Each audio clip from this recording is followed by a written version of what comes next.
தமிழக ஆம்னி பேருந்துகள் 3 வரி செலுத்திய பிறகும் 4வது வரி செலுத்த வேண்டும் என வெளி மாநில அரசுகள் வரி வசூலிப்பது கண்டிக்கத்தக்கது என ஆம்னி பேருந்து உரிமையாளர்கள் கண்டனம் தெரிவித்துள்ளனர். இதுகுறித்து அவர்களிடம் நமது செய்தியாளர் லட்சுமணன் பழனி நடத்திய கலந்துரையாடலை தற்பொழுது பார்க்கலாம்.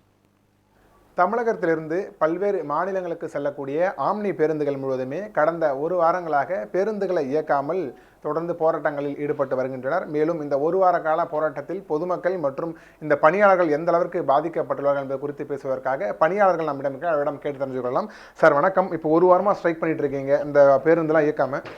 தொடர்ந்து இந்த போராட்டத்தின் எதிரொலியாக எந்த அளவுக்கு நீங்கள் பாதிக்கப்பட்டிருக்கீங்க, பொதுமக்கள் எந்த அளவுக்கு பாதிக்கப்பட்டிருக்காங்கன்னு நினைக்கிறீங்க? இதில் பொதுமக்களுக்கும் பாதிப்பு, எங்கள் தொழிலாளர்களுக்கும் பாதிப்பு அதிகமாகவே இருக்குது. இதில் என்னன்னா, மினிஸ்டர் போன வாரம் ஒரு 2 நாளைக்கு முன்னாடி அறிக்கை விட்டுருக்கார். கடந்த 7ஆம் தேதி 8ஆம் தேதியிலேருந்து ஸ்ட்ரைக்கு வேலை நிறுத்தம் இருக்குது. பேப்பர்லேயும் வந்திருக்கு, நியூஸ்லேயே நீங்கள் கொடுத்துன்னு இருக்கீங்க. 2 நாளைக்கு முன்னாடி அவர் சனிக்கிழமை தான் கொடுக்குறாரு. ஏஐடிபின்னு ஆல் இண்டியா டூரிஸ்ட் பர்மிட் கொடுத்துருக்காங்க. ஆக்சுவலாக அந்த பர்மிட் எல்லாருக்குமே எல்லா வண்டிக்கும் இந்தியா ஃபுல்லாக போகலாம். நாங்கள் ஒரு ஏஐடிபி கட்டிட்டோம்னா, இப்போ லாரிகள் எப்படி ஃபுல்லாக வச்சுருதோ அதே மாதிரி இந்த பர்மிட்டும் இந்தியா ஃபுல்லாக போகிறதுக்கான வாய்ப்புகள் இருக்குது. நாங்கள் அந்த வரி தமிழ்நாட்டில் ரிஜிஸ்டர் பண்ணி தமிழ்நாடு வரி கட்டுறோம். வருஷத்துக்கு 6 லட்ச ரூபா வரி கட்டுறோம். இந்த ஏஐடிபின்றது 3,60,000 அந்த கட்டிட்டு நாங்கள் டெல்லி வரைக்கும் போயிட்டு வரலாம்.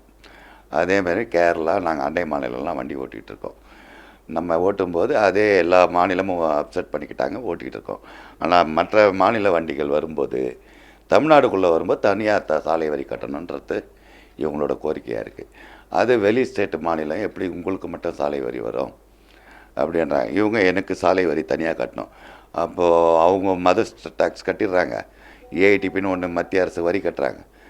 தமிழ்நாடுக்கு தனியாக சாலை வரி கட்டணும்னா 3 வரி ஆகுது. ஒரே வாகனத்துக்கு 3 வரி எனும்போது கஷ்டம். இவங்க இந்த ஏஐடிபியில் வரது இந்த வருஷம் 57,500 கோடி வாங்கியிருக்காங்க. மத்திய அரசு அதை பிரித்து தான் கொடுக்குது எல்லா ஸ்டேட்டுக்கும். அதில் அதிகமாக நம்ம தமிழ்நாட்டுக்கு தான் அதிகமாக வந்திருக்கு.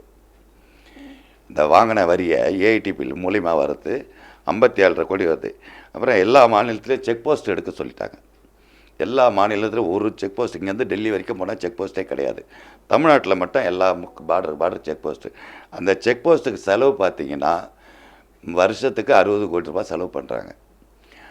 ஆனால் இவங்க பார்டரில் கலெக்ட் பண்ணுற டேக்ஸ் சாலை வரின்னு சொன்னீங்கன்னா 40 கோடி தான் வருது. 20 கோடி இவங்க அதிக செலவு தான் பண்ணுறாங்க. அந்த செக் போஸ்ட்டே இல்லாமல் 67,500 கோடி சென்ட்ரல் மத்திய அரசு இவங்களுக்கு வருது. நீங்கள் எதுக்கு செக் போஸ்ட் போடுறீங்க? உங்களுடைய இன்டர்னல் வருமானம் தான் அது வரும் செக் போஸ்ட் வழியாக.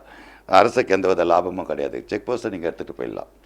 நீங்கள் அடாவடி பண்ணிக்கிட்டு இப்போ கேரளாக்காரனும் டேக்ஸ் கேட்குறான். ஏன்னு கேட்டால் உங்கள் மாநிலத்தில் நிப்பாட்ட சொல்லி நாங்கள் நிறுத்துகிறோம். கர்நாடகாவும் அதே பண்ணுறாங்க. எனக்கு சாலை வரி கட்டு. ஏங்க ஏஐடிபி தான் கட்டியிருக்கோம், உங்கள் மாநிலத்தில் சாலை வரி நிறுத்த சொல்லுங்கள், நான் நிறுத்த சொல்கிறேன். இப்போ நம்ம ஆளுங்க பண்ணுறது தவிர அடுத்த மாநிலமாக ஃபாலோ பண்ணுறாங்க. நியூஸ் 7 தமிழ் செய்திகளுக்காக ஒளிப்பதிவாளர் கலைவானுடன் செய்தியாளர் லட்சுமணன் பழனி, சென்னை.